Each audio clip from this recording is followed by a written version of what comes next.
The FA says that they want someone who gives them the best chance of winning trophies, and looking at Tuchel's track record, you've got to say he's certainly done that.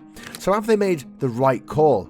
Well, there's no doubt that they've gone for a great coach. Thomas Tuchel has proven that he can win at the highest level, especially in big knockout matches. From that perspective, the FA can't really be criticised. He's arguably the best available coach in Europe, or maybe even the world right now, and he's available to take on the position of becoming the men's England national team manager. So by that measure, yeah, they've hit the mark. But this isn't just about picking the best man for the job, it's about the broader vision, or at least it should be. You've got to ask, what happened to the philosophy of St George's Park? The whole point of that setup was to revolutionise English football by developing homegrown coaches and players. It wasn't just about the senior team, it was about creating a sustainable system from the grassroots to the top, and for a while, it looked like it was working. So why abandon that now? Let's take a step back. Think about when the FA launched St George's Park in 2012. They talked about building an England DNA, a unified style of play that every England team would adopt. It was all about consistency and long-term planning, and in many ways it worked. The youth teams have been hugely successful. I mean, just look at the under-17s and under-20s winning World Cups, the under-21s clinching the Euros, and the senior women's team becoming European champions. But that's no accident. It's the result of years of investment and commitment to a single vision. And then there's Gareth Southgate. Say whatever you like about him, but he does carry that philosophy. He came through the system, he understands the English game inside out, and has done more to restore pride in the national team than anyone since the days of Terry Venables. Under Southgate, England have been to a World Cup semi-final, a Euros final, and another World Cup quarter-final. That's consistency, and it's not something that England fans have been used to in the last few decades. Sure, he's been criticised for being too cautious in big games, but he's also shown that an English coach can succeed on the international stage. So why move away from that now? The FA's decision to appoint Thomas Tuchel feels like a step back. It reminds Gary Neville of the Sven-Göran Eriksson and Fabio Capello years. At the time, those appointments made sense. English coaching was in a bad spot and they needed fresh ideas. Sven brought some stability, and Fabio Capello's CV was second to none, but neither of them delivered what was expected, and in hindsight, it's clear that those years did more harm than good. During that era, English football lost its identity. The England national team was chasing short-term success, adapting to styles that weren't their own, and neglecting their coaching development. When Capello left in 2012, the FA recognised this and decided to take a different approach. They focused on building something that would benefit English football in the long term, and it's worked to a point.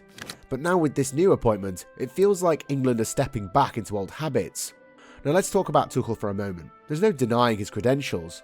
This is a guy who's won the Champions League with Chelsea, taken PSG to a final, and turned Borussia Dortmund into a title contender in Germany.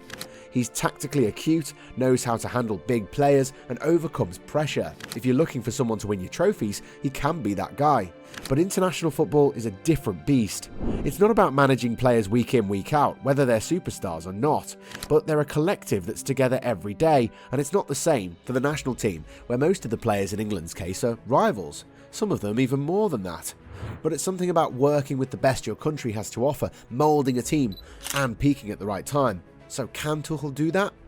Maybe, but it's not guaranteed. The other question is, what does this mean for English coaching? If the FA doesn't believe in English managers, then why should anyone else? I mean, think about the Premier League. It's probably the best league in the world, and it attracts the best managers. Guardiola, Klopp, Arteta, Ferguson, Ranieri, past and present, and so on. It's incredibly hard for English coaches to compete at that level, but the national team should be different. The FA should be setting an example and showing faith in English talent. By appointing Tuchel, they're sending a message that English coaches aren't good enough, and that's a problem. It's not just about this decision, it's about what happens next too. St George's Park was supposed to be the foundation for English football's future. It was meant to develop coaches and players who could compete with the best in the world, but if the FA doesn't stick to that vision, what's the point? Are they building something sustainable, or are they chasing quick fixes? Gary Neville has many doubts about the FA and their decisions regarding the selection of managers, and let's say that Tuchel wins a major tournament. Well, fantastic, but then what? Does that mean that the FA will keep hiring foreign managers, or will they go back to developing English coaches? There's no consistency there, and that's what's frustrating. Success isn't just about winning trophies, it's about building something that lasts. Look at Germany, Spain, and France. They've all had their ups and downs, but their systems are designed for the long term. They invest in their own talent, and eventually it pays off. England needs to do the same, according to Neville. There's also the risk that Tuchel doesn't deliver. International football is very unpredictable. For example, we'll take Roberto Mancini with Italy. He turned them into champions, won the Euros, and then failed to qualify for the World Cup.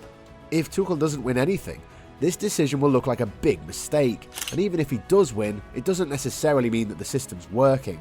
It just means they hired the right man at the right time. But what happens when he leaves? Will the next manager inherit a team that's built to last, or will the England team be back to square one? It's worth mentioning the players too. England have an incredibly talented squad right now, arguably one of the best in the world, and arguably they always had the best players. But they're also a young team. They need a manager who can develop them, build a culture, and give them confidence. Southgate has done that to some extent, but Tuchel is a very different kind of manager. He's intense, demanding, and not afraid to make big changes. That could be exactly what England need to take the next step. Or it could disrupt the progress that's already been made, but only time will tell. And let's not forget the fans. English football fans are passionate, loyal, and deeply connected to the national team. They want to see success, of course, but they also want to see a team they can relate to. And that's why Southgate's era has been so refreshing. He brought a sense of pride and unity to the team that's been missing for years. Tuchel might bring trophies, but will he bring that same connection? It's hard to say. In the end, the decision comes down to what the FA values most. If it's trophies, then Tuchel's probably the right choice. But if it's about building something sustainable, developing English talent, and creating a lasting legacy, then this feels like a step in the wrong direction. St George's Park was supposed to be a turning point for English football. It was meant to give them an identity, a philosophy, and a pathway to success. But this decision risks undoing all of it. So have they made the right call? Maybe. But it's not just about the next tournament. It's about the next decade. And right now, it feels like the FA is prioritising short term over long term. That's a gamble, and only time will tell if it pays off. Until then, English football's left with more questions than answers. Neville could be right, and he could be wrong about Thomas Tuchel's appointment to the England national team. For years, England have been waiting for football to come back home, but it hasn't since 1966. And in every tournament, the hype is always there, but the results for the fans and the players are just disappointing. The FA is probably running out of patience to bring it back, and undermines everything St George's Park stands for, like building a distinctly English footballing philosophy rooted in patience and development. So what do you all think about the FA's decision? Do you think they should have aimed for the English managers like Gary O'Neill, Sean Dyche, or Eddie Howe to keep St George's Park philosophy? Or do you think that appointing a foreign manager will actually benefit the England squad? Can England under Tuchel bring football back home? Let us know in the comments section down below, and support us by clicking that like and subscribe button for more content like this.